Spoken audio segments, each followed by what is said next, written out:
These are all like a modern, you know, normal light. Most cars are going to be LED eventually, which is just going to look like a little strip with circles in it like that. But for now, let's continue to do, let's just say this is our light area. So usually there's some sculpted plastic back there. It's going to be at least one bulb, maybe another one, and another one too for like an orange turn signal area. So same principle applied. This is going to be, you know, going back like this, convex or concave or whatever it is. It's going to be going back to this inset part. Same here for that case. And then I'm just going to basically repeat what I did for the antique lights. I'm going to go ahead and outline this like that. Put a little bit here, here, and here. Then I'm going to do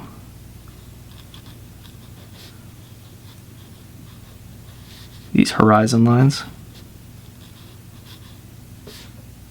Except for the orange, we'll come back to that. But if that's a turn signal, I don't want to do this dark there in the orange area. Then I'm going to bring in my blue and get some of the blue and put it in the bottoms here like this.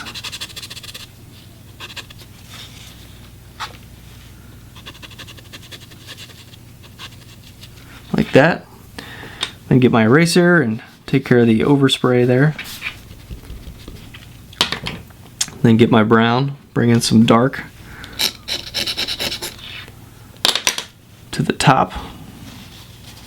Make sure you buy Weeble pads and not toilet paper. So I'm going to bring these in up here. That's pretty dark. In fact, I think I could probably throw in some just black or gray up there too. Then we'll go ahead and erase some of that, especially around the middle. And bring in my white pencil, do some blendy like that. Whoa, make sure you clean off your blendy before you make a mess where you didn't want to. We'll have to paint over that.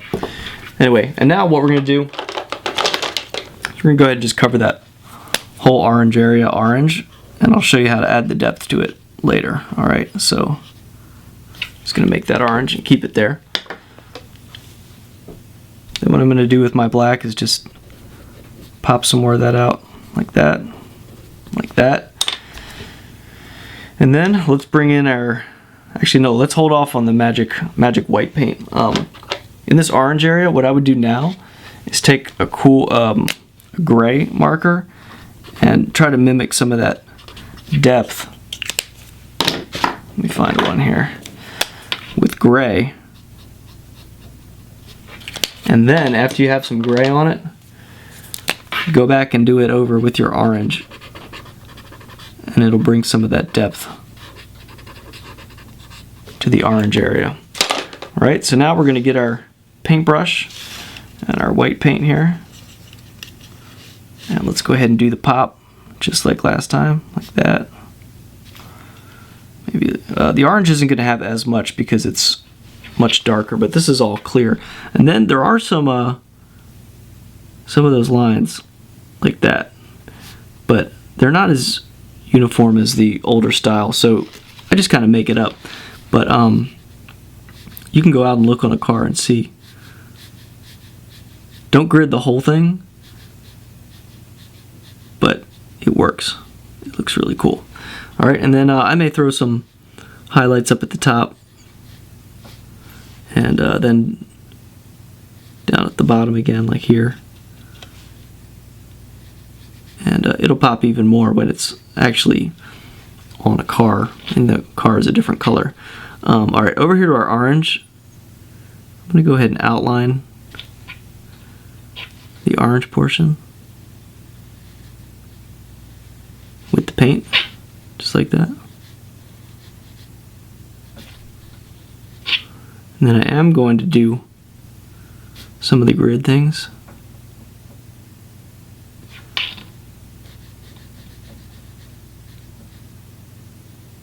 Like that.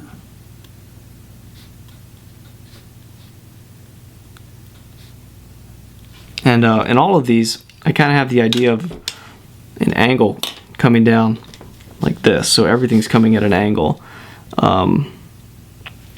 So the sunlight and everything, I'm looking to reinforce that angle. And if that's too much, I may just kind of touch it like that, or I could always go over it with orange and it would bring down those white pops, make them a little more subtle. Now this paint was too watered down, that's why I have to go over it again, but if it is, just add some more white pop.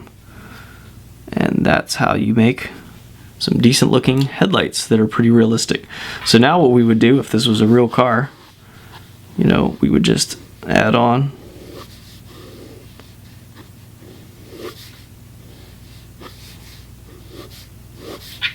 all this other stuff.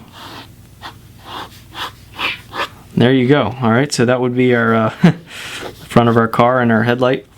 And probably want to give that a little more definition there. But for the most part, we're good to go. Alright, rock on, make some lights. Bye.